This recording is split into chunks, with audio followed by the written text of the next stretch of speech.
Yo, what's up YouTube? It's Sulky and today I'm going to bring you a high round strategy guide on the map Shadows of Evil. So the first thing you might want to consider doing in your game is restarting at the point where you have a max ammo behind this door, as it could help you in the later rounds. Now there's going to be two doors that you want to keep closed for this strategy, and the first is going to be this main gate leading towards the waterfront district. And the second one's going to be just across from this perk machine, and you're not going to want to power up these stairs in beast mode. And one final thing that you're going to want to make sure that you do is build the shield behind the boxing gym in the waterfront district. So now moving on to the setup. So what you're going to want in order to run this is the Apothicon Servant, the Kudu with Blast Furnace, and the HVK with Fireworks. And for the perks, I'd recommend these three perks here. Now the reason you want to get 3 perks instead of 4 is because ideally you're going to want Quick Revive as your 4th perk. But on this map, if you get Quick Revive, you're going to start getting Death Machine drops, which is going to lead to less max ammos. Therefore, I'd hold off getting Quick Revive for as long as you can. But in the meantime, you can get perks like Double Tap and Widow's Wine to help you stay alive.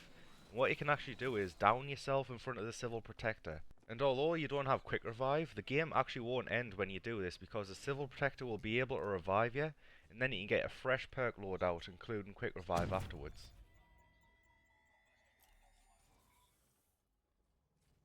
So now back to the strategy. So from rounds 1 or 100, or maybe even a little bit further as long as you have alchemicals, what you should be able to do for this strategy is just shoot 2 Apothicon bullets, and that's going to fill up your sword, so then use your sword and then just repeat that process.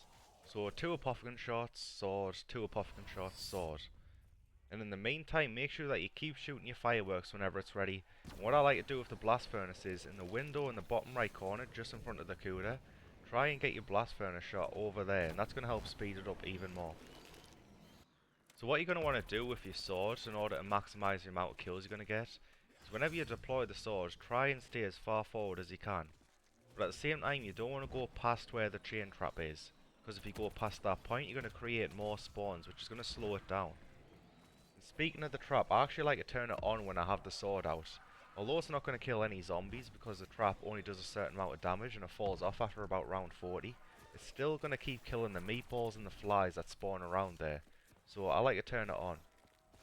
However, the trap's only going to last half the duration of your sword, so then what you can do when you have meatballs coming or flies coming, if you actually melee with your knife, you're going to get like a super knife when the sword's out that has crazy range, so you should just be able to melee all the meatballs and all the flies that come at you.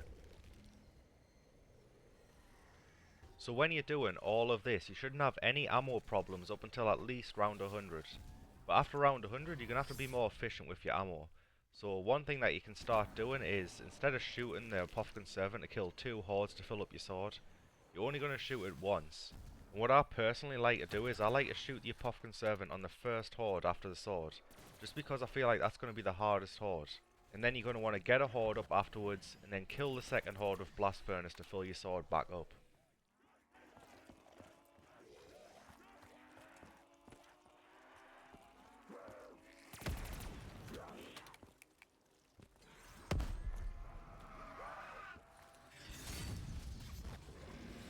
And then when you're doing this, you shouldn't have any problems with ammo, at least until the rounds 130s, 140s, or maybe even 150s. And of course, you can always revert back to this when you get an alchemical.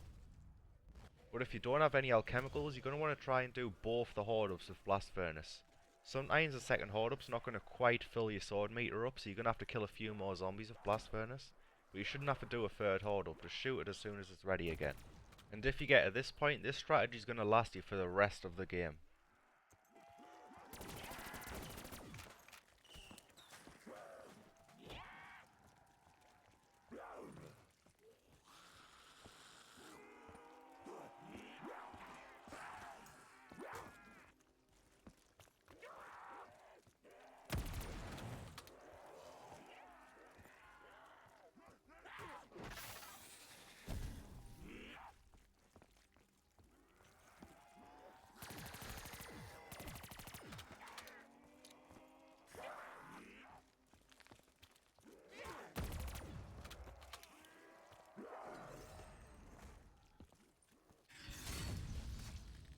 Alright, so I'm going to show you a couple more things in this video, and one of them is going to be the shield run. So what I'd recommend doing for this shield run is don't actually let your shield break in this area, as it's going to be incredibly risky if you do so. So what I'd recommend is when your shield's low health, just do the hoard up, run towards the Cuda and then just bash your shield to finish it off. And then from that point just make a beeline towards the shield, grab your shield. If you need any HVK ammo too, this is a good way to do it. The HVK ammo run's basically just identical to this, but without breaking your shield. And then as you're running back up the stairs, you're going to want to be careful of the zombies that are behind you, but as long as you just delayed a little bit where that beast portal is, you should be fine. And just run straight back to the strategy. The Margwa is going to be incredibly easy to deal with on this map, because as soon as you hear them spawn in, just run straight towards the Civil Protector. And you're going to want little Arnies for this. Just throw an Arnie right where I do in this video, because that's where the Civil Protector drops down and lands. And then just pay attention, because when the Magwa gets halfway down the stairs, that's when you're going to want to call in your Civil Protector. And he's just going to keep on walking towards the Arnie, and eventually the Civil Protector's just going to land on his head and instantly kill him. And what I'd recommend doing to have a look at what power up the Magwa dropped is I'd go in beast mode and have a look. This is just going to reduce your chance of getting carpenters. And one more thing before I end the video, because ammo is so important for this strategy, you're really not going to want any carpenters to spawn in the later rounds. Therefore, what I'd recommend doing is just heading up to the train station at the end of a round, and all you need to do to stop carpenters from spawning is putting a board on these two barriers here.